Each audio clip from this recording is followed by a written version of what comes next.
Hi, I'm Don Stegall. This is the P-51 Mustang giant scale double treble by the World Models. The wingspan on this plane is a little over 80 inches, so it's IMAA legal. It also means that it's a pretty large plane. The average flying weight is in the 15-pound range.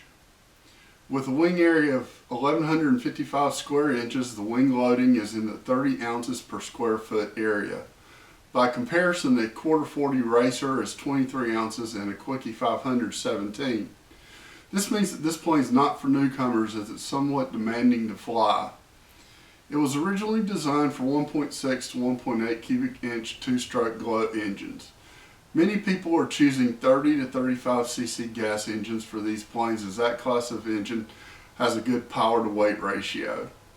RC Pro is working on a racing class called Warbird 80 that will require IMAA legal Warbird planes with at least an 80-inch wingspan and reed valve induction gas engines of 40 cc's or smaller. This plane will be a good contender for that racing class. I'm sure we'll see modifications that make them look like Reno Racing P-51 planes like Precious Metals, Stegall, and Dago Red.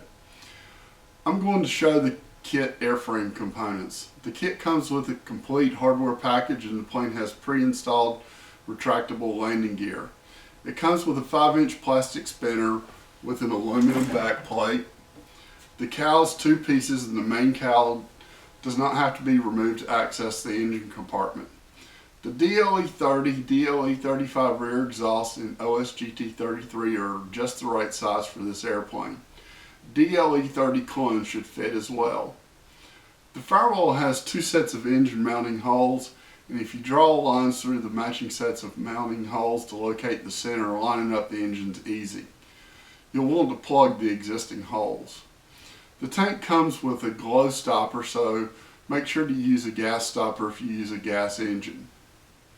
Now I'm going to show you the kit components as I take them apart.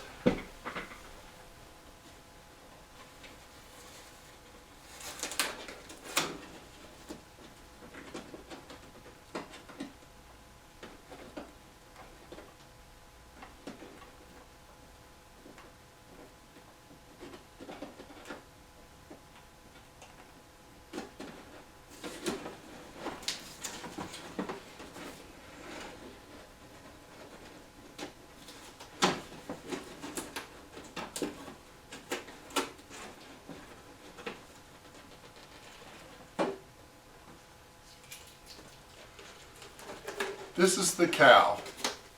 The spinner I have taped to the cowl and I'm going to take it off. Actually, I'm just going to leave the spinner on. But what I am going to do is take off the bottom part of the cowl so you can see how getting into the engine compartment would be.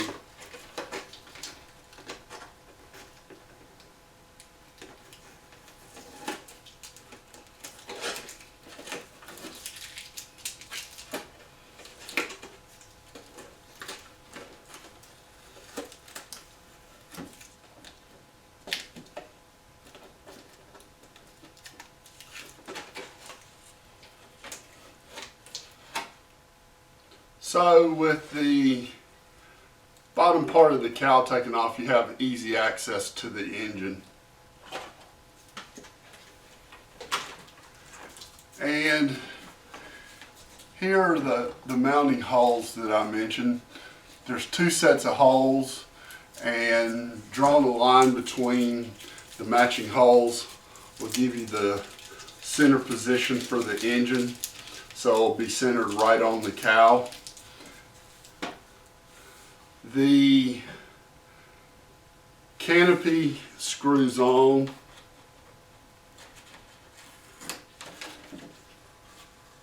It has 6 holes and it has matching pads in the cockpit.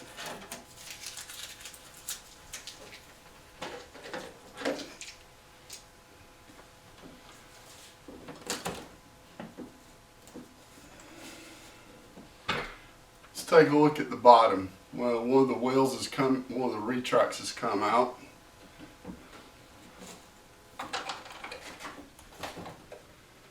There's a belly pan that goes on after the wing goes on. And I'm going to take the belly pan off.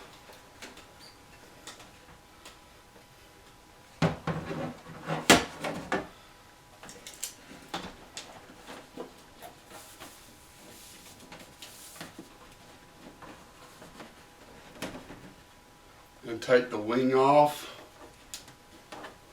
Then I'll show you the fuselage. Actually,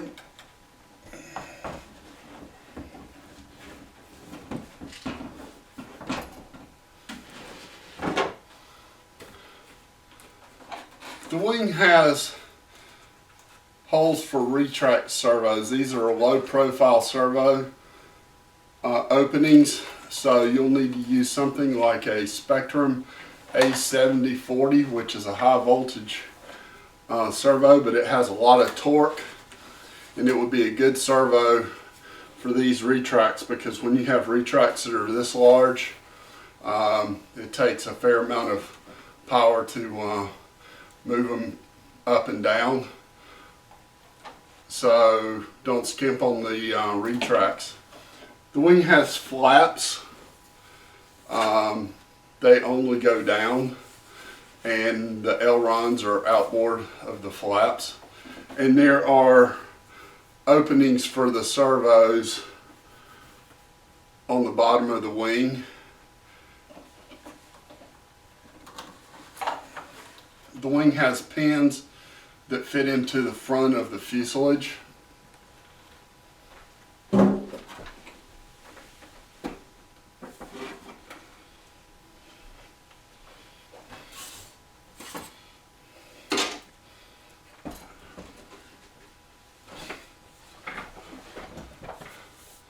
The fuselage has wing fillets on the double treble. The Miss America has the wing fillets also. The Rockwell, some of the older versions of it do not have the wing fillets. The wing fillets were added in a later version. There are actually 5 different color schemes for the P-51 Mustang GS, and they've undergone enhancements and refinements over time. The World Models is real good about enhancing the airplanes. One change they've made is with the stabilizer. The stabilizer on the older models still uses a joiner, but it had an opening in the bottom because the older versions used a pull-pull with a bell crank, and you had to have access to it, so when you took the tail off you could get to the bell crank. The new one has push rods straight back to the elevator, so you don't have to get inside the rear of the airplane.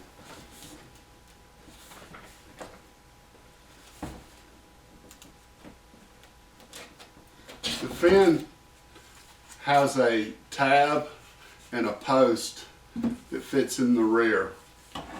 So this is a slightly different design than the original.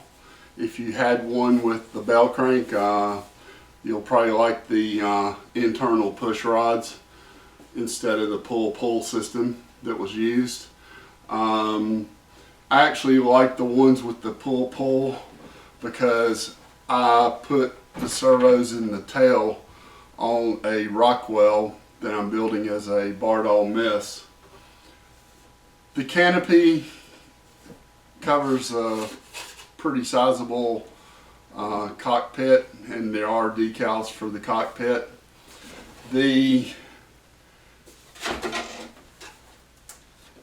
firewall has strengthening blocks in the corner, plus you can see it's quite a thick firewall, and there's plywood on top. on one that I'm building, I took this piece of plywood off and actually made an access hatch so I could get into it. But you actually have a lot of room inside with it being a big airplane, and you can easily get into the tank compartment.